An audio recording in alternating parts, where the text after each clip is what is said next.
Romanticism. Don't be a romantic is what I gathered from Johann Wolfgang von Goethe's book, The Sorrows of Young Werther. The book tells the story of a passionate, doomed love affair between a young poet called Werther and a beautiful, clever young woman named Charlotte. Unfortunately for Werther, Charlotte is married, so the love affair is impossible from the very start, but that doesn't stop Werther, a dreamy and practical young man who loves the arts above all else. Werther is under pressure to have a sensible career and join the bourgeoisie life, but he can only think about one thing: the impulses of his heart. Eventually, young Werther can't take it anymore and kills himself.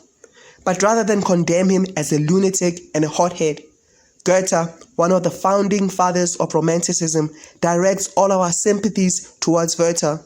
We are supposed to be on his side, admiring his passionate and entirely impractical attitude to love. I think that love is a biochemical that the conscious mind can't detect. We often find it hard to account for it when it is in process. It consumes and controls, leaving us in a remote state from our mind and body.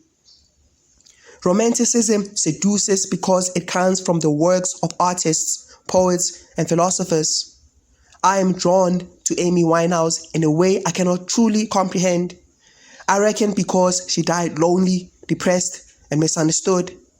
I found those qualities seductive and soothing. I want to be there for Amy. I love Amy. I would give my life for Amy. I would do anything to make her happy.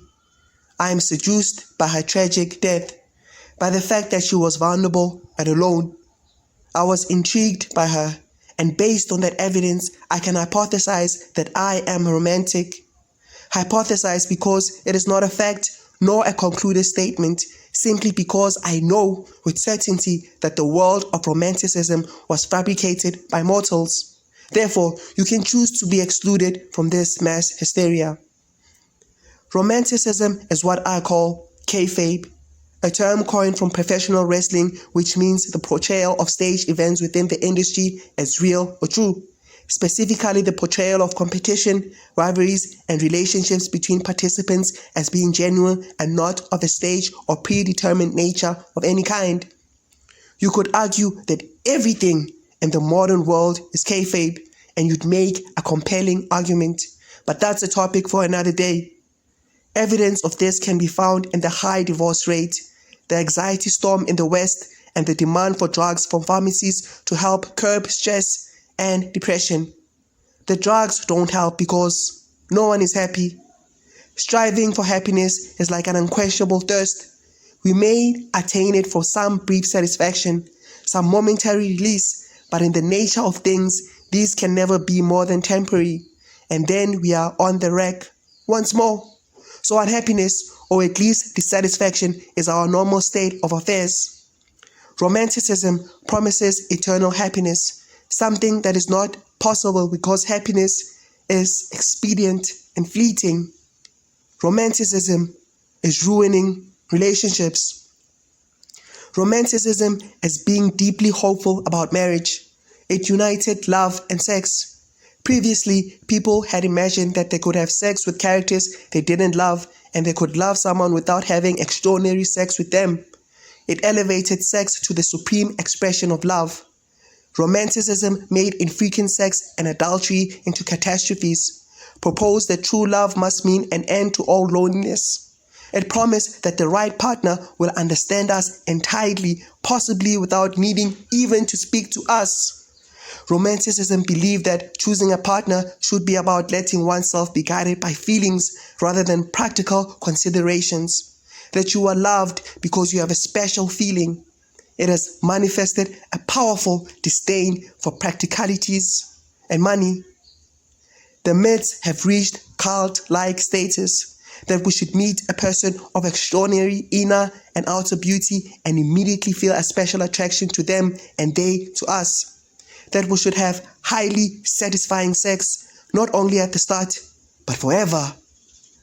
We should never be attracted to anyone else, that we should understand one another intuitively.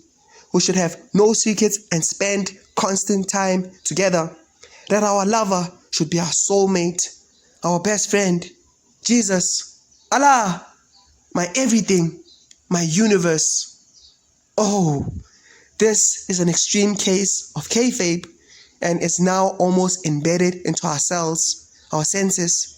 It has become a world of destruction that we walk into willingly with everything, our hearts, souls, hopes, and dreams.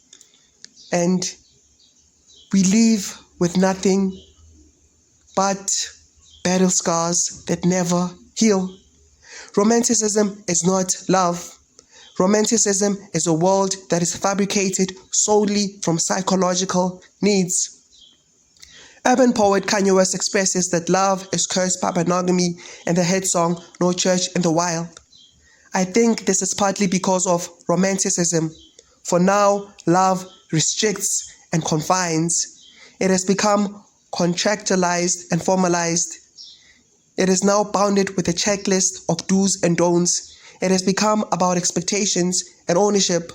Love is passive with no will to power or the courage to be imaginative. It is cursed, set in stone, in a spell, intoxicated, bad, and ruined. Marriage and monogamy should be expressive, open-minded, mature, and enable the beloved to grow and self-actualize. This is reflected in the movie Emmanuel, about a young woman who takes a trip to Bangkok to enhance her sexual experience. The young woman is happily married and her husband encourages her to follow her desires, citing that Emmanuel is not his property, not his beauty, and that her beauty belongs to the world. This enables Emmanuel to grow and trust in the relationship because the mutual connection, respect, and honesty. To love someone means to see him as God intended. There are no restrictions to God's lenses, no confinements. All he wants is for you to flourish and fly as nature intended. All life is meaningful. Pop star Adele expresses love in its truest forms in one of her songs on the hit album 21, Love Song. Whenever I'm alone with you, you make me feel like I am free again.